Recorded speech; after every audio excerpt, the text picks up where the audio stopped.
시편 36편 우리 1절에서 12절까지의 말씀을 우리 한 절씩 교독하고요. 마지막 절 12절은 우리 함께 읽겠습니다. 제가 먼저 1절을 읽겠습니다. 악인의 죄가 그의 마음속으로 이르기를 그의 눈에는 하나님을 두려워하는 빛이 없다 하니 그가 스스로 자랑하기를 자기의 죄악은 드러나지 아니하고 미워함을 받지도 아니하리라 하니로다. 그의 입에서 나오는 말은 죄악과 속임이라. 그는 지혜와 선행을 그쳤도다. 그는 그의 침상에서 죄악을 피하며 스스로 악한 길에 서고 악을 거절하지 아니하는도다. 여호와여, 주의 인자하심이 하늘에 있고 주의 진실하심이 공중에 사무쳤으며 주의 의는 하나님의 산들과 같고 주의 심판은 큰 바다와 같으니이다. 여호와여, 주는 사람과 짐승을 구하여 주시나이다. 하나님이여, 주의 인자하심이 어찌 그리 보배로우신지요. 사람들이 주의 날개 그늘 아래에 피하나이다. 그들의 주의 살찐 것대로 풍족할 것이라. 주께서 주의 복락의 강물을 마시게 하시리이다. 진실로 생명의 원천이 주께 있사오니 주의 빛 안에서 우리가 빛을 보리이다. 주를 아는 자들에게 주의 인자하심을 계속 베푸시며 마음이 정직한 자에게 주의 공의를 베푸소서. 교만한 자의 발이 내게 이르지 못하게 하시며 악인들의 손이 나를 쫓아내지 못하게 하소서. 악을 행하는 자들이 거기서 넘어졌으니 엎드러지고 다시 일어날 수 없으리이다. 아멘. 잠깐 말씀 놓고 기도하겠습니다. 주님, 오늘 이 시편 36편의 말씀을 통하여서 주님께서 이 공동체 가운데 들려주시고자 하는 말씀을 들려주시고, 성령님 듣는 마음, 순종하는 마음, 정말 이 말씀이 주님의 말씀이라는 그 마음을 우리 가운데 허락하여 주시옵소서. 주여, 우리가 듣겠사오니 주님 우리를 가르쳐 주시옵소서. 감사합니다. 예수님의 이름으로 기도하였습니다. 아멘. 네, 오늘 이 시편 말씀 보면요, 시편 기자가 인간을 딱 두 부류로 나누고 있는 것 같아요. 의인과 악인, 그렇죠? 선한 자와 악한 자. 그래서 우리는 오늘 자칫 이 말씀을 이분법적으로 이해할 수 있는 것 같아요. 누구는 의인이고 누구는 악인인가?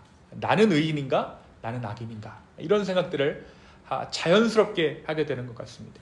한국 사람들이 조금 더 이런 생각을 쉽게 하는 것 같아요.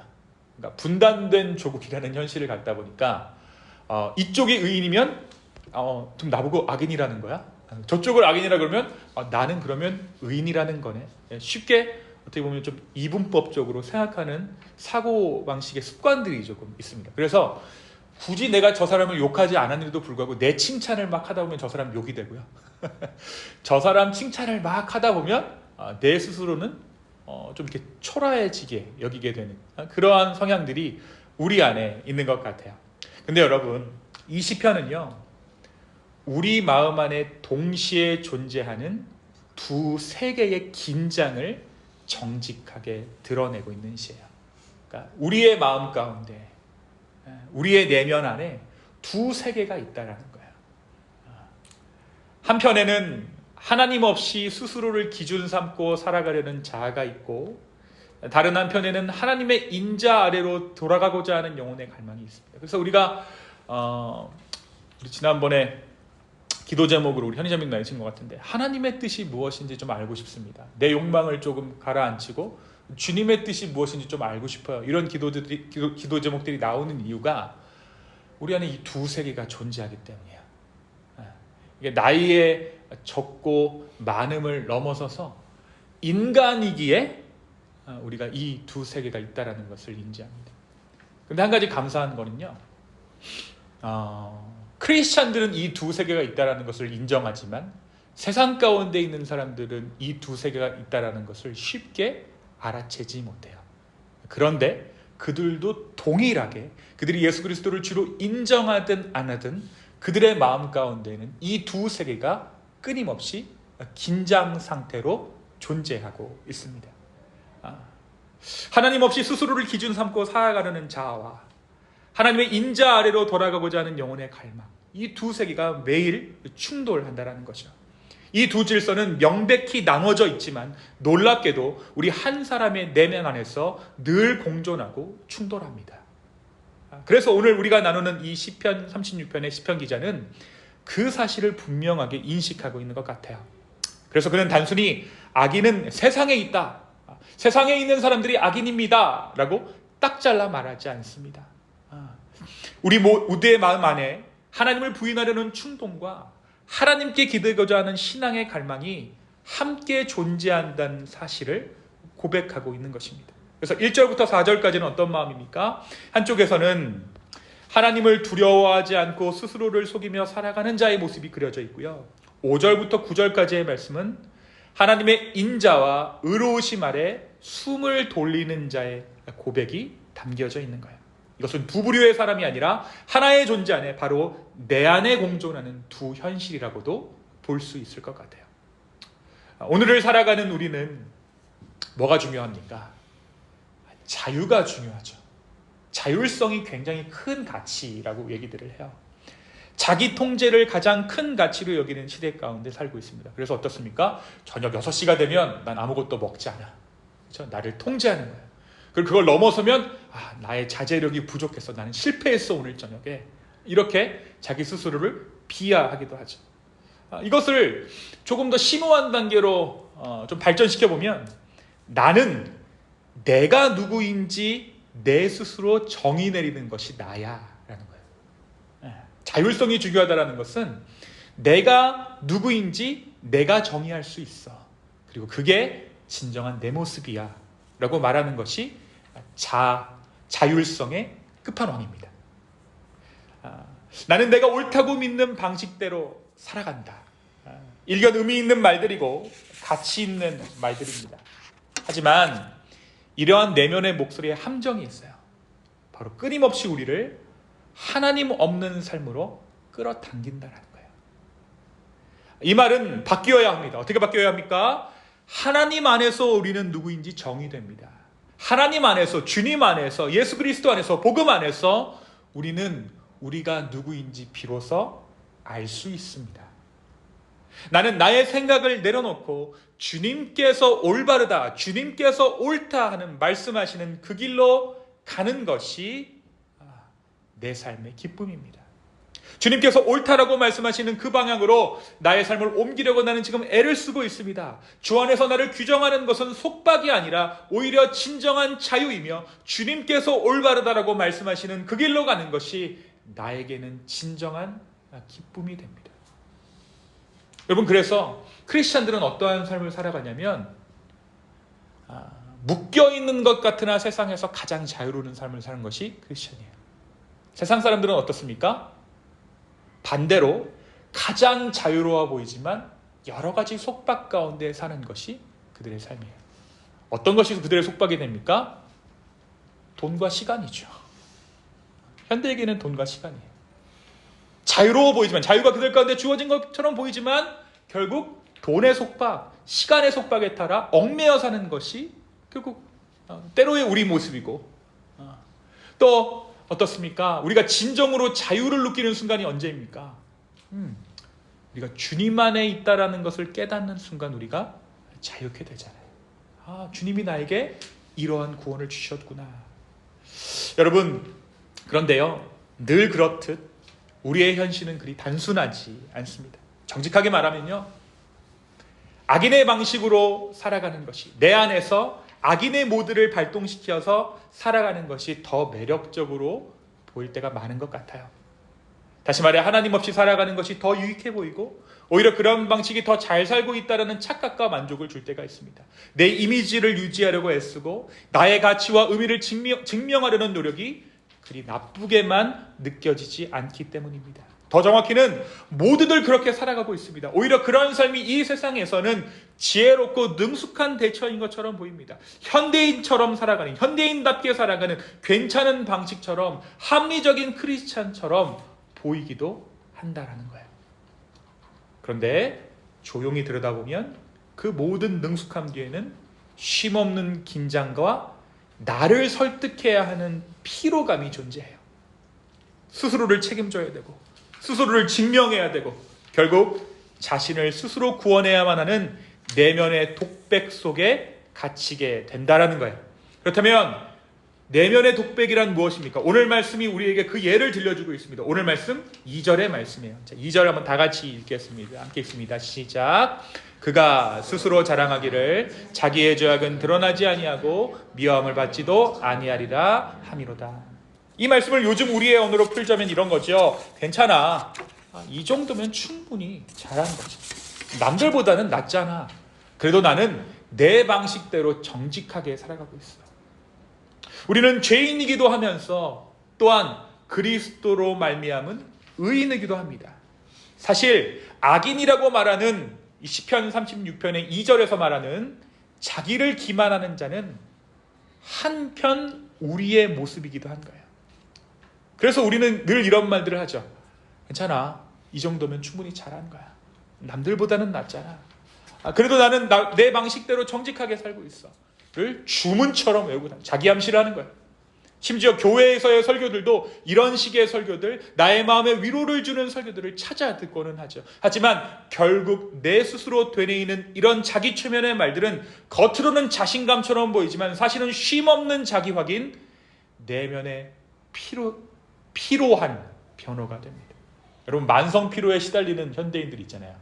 왜 만성 피로에 시달리는 줄 아세요? 일이 피곤해서도 있지만 끊임없이 자기 자신을 스스로가 증명하고 변호해야 되기 때문에 더 피곤한 거예요. 그리고 그 마음에는 결국에 참된 자유도 안식도 없습니다. 왜냐하면 그런 삶은 결국 스스로를 구원해야만 하는 그러한 인생이기 때문입니다. 여러분, 자기 기만이란 단순히 착각의 문제가 아닙니다. 그것은 같은 말을 반복하며 스스로를 설득하고 결국 자기 안에 스스로를 가두는 내면의 구조예요. 그 안에서 사람은 점점 더 폐쇄된 세계로 들어갑니다. 또 어떻습니까? 인간관계가 좁아지는 거예요. 나를 인정해주는 사람들만 만나게 되는 거예요. 누구의 말도 들리지 않고 자신이 만든 질서 안에서만 생각하고 해석합니다. 여러분, 이것들을 병적으로 하게 되면 무엇이 됩니까? 자폐. 스스로를 가두는 거예요. 그러니까 영적인 자폐 상태로 들어가는 거죠. 스스로에게만 말하고 스스로에게만 설득당하고 스스로를 보호하지만 스스로를 고립시키는, 그것이 바로 자기 자신을 구원해야만 하는, 자기 자신을 스스로 구원해야만 하는 인생의 비극적인 자화상이 아닌가 싶습니다. 여러분, 세상은 말합니다. 너를 증명해라. 그러한 요구 가운데 영적인 자폐에 빠져 허우적거리는 모습은 분명 우리 모습 중 일부예요. 그렇다면 우리는 어떻게 이 영적인 자폐에서 벗어날 수 있을까요? 시인은 말하고 있죠. 오늘 말씀 7절에 이야기하고 있습니다. 7절을 다 같이 한번 읽겠습니다. 읽겠습니다. 시작. 하나님이여, 주의 인자하심이 어찌 그리 보배로우신지요. 사람들이 주의 날개 그늘 아래 피하나이다. 사람이 주의 날개 그늘 아래에 피한다. 이것이 우리의 영적 자폐를 벗어나는 길이에요. 누구에게로 피한다고요? 하나님께로 피하는 거예요. 이거는 그러니까 어떤 상태를 의미하는 것이 아니에요. 나는 악인의 상태야. 늘 악인의 상태야. 아니야, 나는 늘 의인의 상태. 이것을 말하는 것이 아니라 사람이 의로워지는 순간은 언제인가? 주의 날개 그늘 아래로 피하는 그때가 바로 우리가 우리의 껍질을 깨고 주님 안으로 들어가는 의인의 상태가 되어진다는 거지. 여러분, 여기서 말하는 이 피하다라는 말은 단순히 힘든 현실에서 도망간다라는 뜻이 아닙니다. 여기서 말하는 피하다라는 동사를 원어적으로 보면 내 존재 전체를 의탁한다라는 의미를 가지고 있어요. 내 힘이 아닌 하나님의 은혜 안으로 내가 들어갑니다 라는 신앙의 선택이 내가 주의 날개 아래 피합니다 라는 고백인 거죠. 내가 나를 설득하고 지키는 삶에서 이제 내가 하나님께, 절대자에게 나의 존재를 의탁하고 그분의 날개 아래 거하겠습니다. 이제 나는 내 인생을 스스로 책임지지 않겠습니다. 나는 주님의 통치 아래 있겠습니다 라는 이 선언이 우리를 의롭게 한다는 것입니다. 이것은 말씀을 읽거나 기도를 많이 해서 생기는 상태가 아니에요. 자기를 기준 삼던 자리를 내려놓고 하나님의 자비를 삶의 기준으로 다시 붙드는 사건입니다. 그래서 하나님의 날개는요, 추상적이거나 피상적인 위로가 아니라 내 존재를 완전히 위탁하는 실존적인 전환 지점이에요. 바로 오늘 이 자리가, 이 순간이 하나님 날개 아래가 될 수 있는 거예요. 우리가 의로워질 수 있는 거예요. 언제요? 내가 주님께 내 삶을 다시 한번 맡깁니다 라는 그 고백과 함께. 우리의 의로움은요, 다른 데서 오는 것이 아닙니다. 우리의 의로움은 바로 우리가 어떠한 삶을 살아갈 것인가 하는 그 선택에 달려있다는 것이죠. 하나님이 아무리 우리를 의인 삼아 주셨지만 우리가 악인처럼 살 수 있다는 거예요. 사랑하는 성도 여러분, 이 시편이 말하는 의인은 실수하지 않는 사람이 아닙니다. 넘어지는 사람이에요. 실패하는 사람이에요. 오늘 본문을 다루는 시편을 연구하는 학자들이 모두 강조하는 부분이 있어요. 그것은 뭐냐면 하나님의 인자하심 속에 머무는 사람, 그 품 안에서 내 존재를 바라보는 사람이 곧 의인입니다. 하나님의 인자하심 가운데 머무르려고 하는 사람, 그 품 안에 내 존재를 바라보는, 복음 안에 나를 바라보는 그 사람이 곧 의인이다. 말씀을 통해 세상의 소리에 귀 기울이기를 멈추고 기도를 통해 나를 책임지려는 자리에서 물러서는 것입니다. 이때 우리가 하는 것이 무엇입니까? 내가 주님께 피합니다. 이게 뭐예요? 지금 내가 주님께 피합니다라는 말이 뭐죠? 기도예요, 여러분. 사실은 기도죠. 그렇죠? 그리고 내가 주님 안에 있음으로 내가 주님을 찬양합니다라는 것이 무엇입니까? 오늘 우리가 고백한 찬양이에요. 그렇죠? 이 기도와 말씀은 수단이 아닙니다. 내 존재가 지금 어디에 뿌리를 두고 있는가를 드러내는 삶의 구조라는 거예요. 그래서 이 말씀 가운데 우리는 이 말씀이 진리입니다. 세상 가운데 내가 귀 기울이는 것을 멈추고 기도를 통해 나를 책임지려는 그 자리에서 내가 물러섭니다 라는 선언을 오늘 이 저녁에 우리가 하고 있는 것이죠. 여러분, 내 안에 내면에 어떤 한 사람은 계속 얘기해요. 너는 스스로의 브랜드다. 너는 너의 업적이 만들어낸 인생을 살아가게 될 거야. 결국 너의 영향력이 너를 말해준다. 여러분, 기독교가 빠르게 변질되는 이유 중에 하나가 뭐가 있을까? 우리를 속이는 한 키워드가 있는 것 같아요. 기독교 안에서 만들어낸 키워드입니다. 그게 뭔지 아세요? 선한 영향력이라는 단어입니다. 교회는 영향력을 위해 존재하는 것이 아니에요. 영향력을 끼칠 수는 있겠죠. 주님의 은혜로 말미암아, 주님의 사명으로 말미암아. 그러나 결코 영향력을 끼치기 위해 우리가 존재하는 것은 아닙니다. 영향력은 무엇을 말하냐면 너의 영향력으로 우리 스스로의 존재를 증명해봐 라는 질문, 그 질문을 피해갈 수 없거든요. 복음은 이야기합니다. 너는 그분의 날개 아래 있는 자다. 너는 그분이 품은 자다. 그것이 너의 존재의 이유이며 너의 영향력과는 상관없는 너의 의로움이다. 오늘 이 시편 36편의 말씀은 조금 어려울 수는 있어요. 뭐 존재, 영향력 이런 이야기들이 나오지. 하지만 우리 스스로 한번 물어봐야 할 것 같아요. 나는 오늘도 내 질서 안에서 스스로를 설득하며 증명하며 살아가고 있지는 않습니까? 아니면 그분의 날개 아래 스스로가 아닌 은혜로 사는 존재로 다시 태어나겠습니까? 그 날개 아래서 우리는 자유를 얻습니다. 쉼을 얻습니다. 다시 찬양을 회복합니다. 그것이 진짜 복음의 자리이고 참된 의인의 삶입니다. 우리는요, 악인과 의인 사이를 줄타는 사람들이에요. 때로 우리는 악인처럼 바람에 나는 겨와 같이 가볍고 흔들리고 뿌리 없이 흩날립니다. 하나님의 뜻을 알고 있다라고 말하지만 실상은 자기 뜻을 따라 살고 내 마음을 위해 내 진리를 입에 올리는 삶을 살아요. 그러나 동시에 우리는 어떻습니까? 의인의 자리, 주님께서 부르시는 그 자리를 사모하는 사람들이에요. 하나님을 경외하고 그분의 뜻 안에 살기를 진심으로 소원하는 자들이 바로 우리들입니다. 이 긴장 가운데 오늘 시편이 우리에게 묻는 것이야. 너는 어디에 뿌리를 내리고 있느냐? 겨처럼 떠도는 다리에 있느냐? 아니면 시냇가에 심긴 나무처럼 말씀 안에 뿌리 내리고 있느냐? 오늘 우리가 의롭게 사는 방법은 오직 한 가지입니다. 오직 한 가지예요. 뭘까요? 우리가 의롭게 되는 방법. 말씀 보고 기도하는 게 우리를 의롭게 하는 걸까요? 아닙니다. 내가 악인입니다 라고 고백하는 것이, 그것이 우리가 의인이 되는 유일한 방법이에요.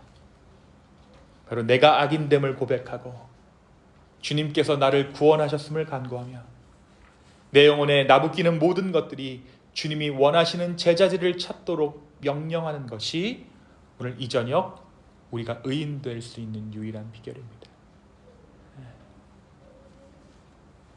나는 내 스스로를 구원할 수 없습니다.